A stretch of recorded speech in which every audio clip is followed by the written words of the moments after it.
How many chicks can you fit on there?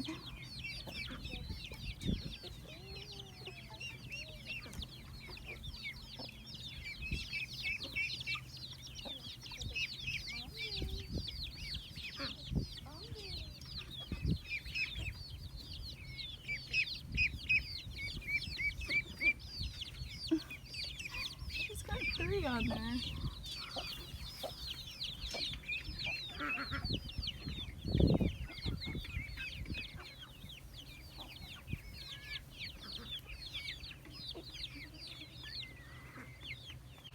We're out here at the Roost Out Garden, and we're going to do things a little bit different today. I have to till these areas that the garlic was in, and once something comes out, we usually put something right back in.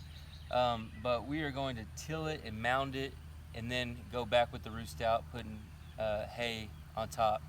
And the reason why is because it's really low back here. I know we've said it in a lot of videos. We get a lot of water settling here, and I want to make sure that I mound all of the rows that we're going to plant in, and then do Roost Out on top of that. So then each year after that, it should help with building the soil. But for now, since we're in the first year, we got to go back to the drawing board and redesign the beds. So it's kind of an experiment too, because I've never seen someone do a mounded Roost Out garden.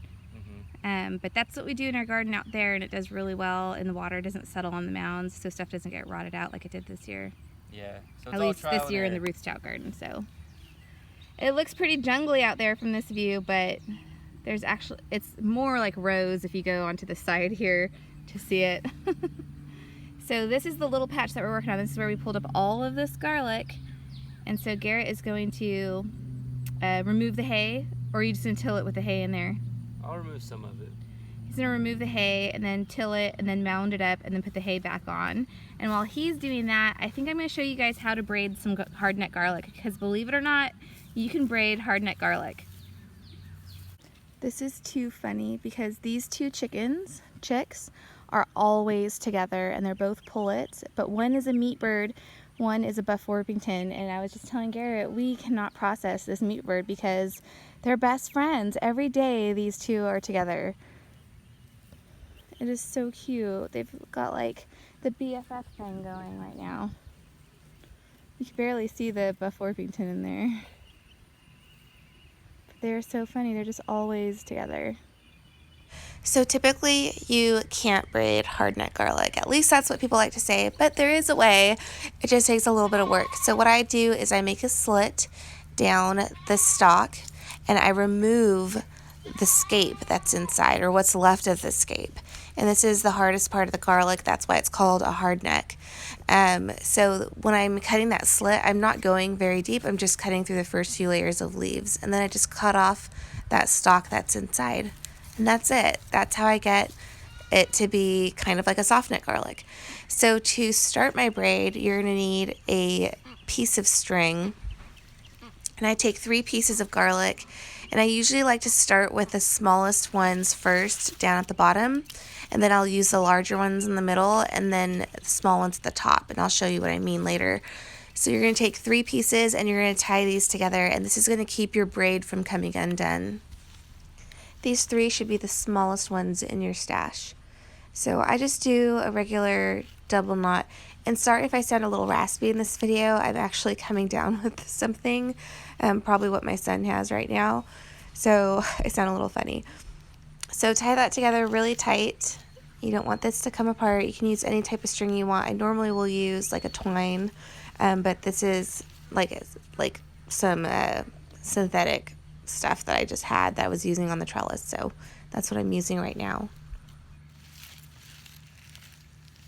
Now we're going to spread the leaves apart, so we have 3 tails here because we're going to start our braid, and the braid is really easy, you guys. You're just going to add another garlic to each tail with each pass. So I'm adding 1 to each tail, and then I'll do the braid, and then I'll add 1 again to each tail, and then I'll braid it. So it's super duper easy. I think it's kind of self-explanatory the way that I do it. However, I know that there's a lot of other ways to braid garlic.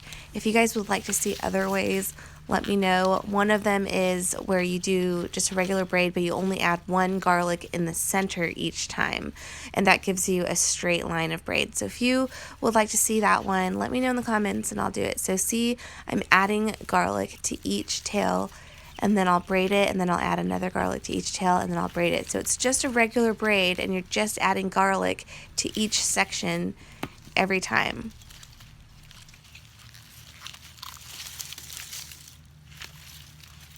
Also, I forgot to mention that normally after you remove the stalks on the inside, you want to let these dry. You want the leaves to dry completely out before you braid them, because these will lose moisture and shrink and make your braid really loose. But I'm just braiding this one for demonstration purposes.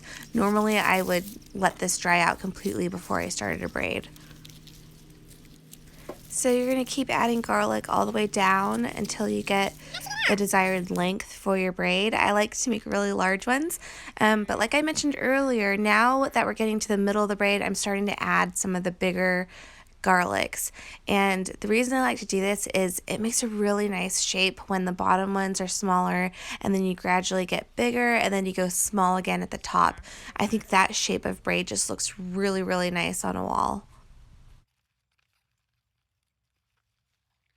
Alright, now I've got my braid as long as I want it, and to end the braid I'm going to add one last piece right here, and then we are going to continue braiding so we can hang this.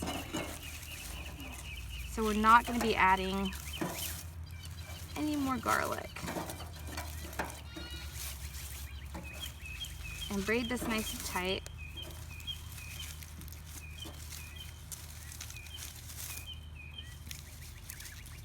Just like that, and that's really as long as I want it to be. So now I'm just going to look at my little leaves here, and I'm going to pick the longest one. And I'm going to wrap it around. So I'm going to wrap it around a couple of times, and before I pull it tight, I'm going to take this and I'm going to tuck it underneath there. And then I'm going to start working it to pull it tight.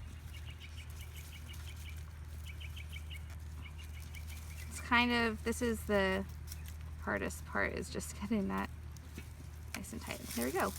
And that's it.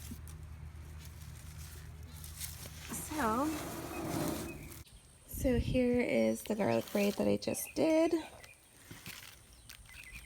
And I wanted to show you guys the one that I did last week, much larger garlic. There's a bunch hanging up here. So see, these ones are ready to braid.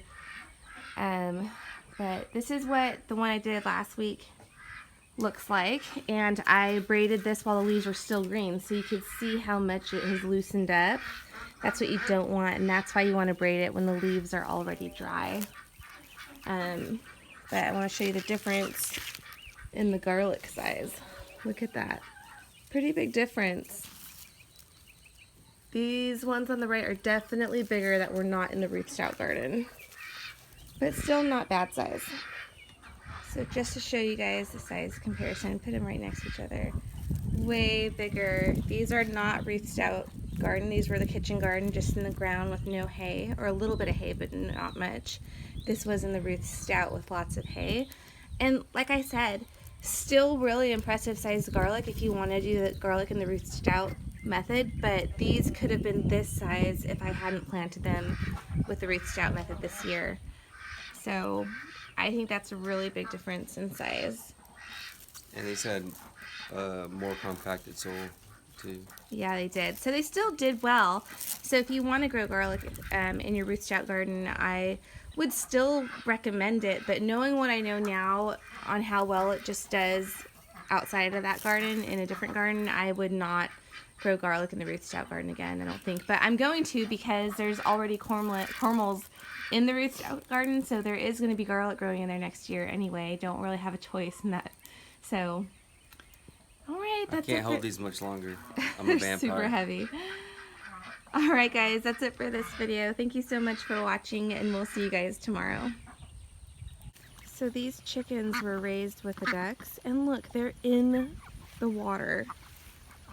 They're in the water. They came running out here with the ducks and they're in the water. What weirdos.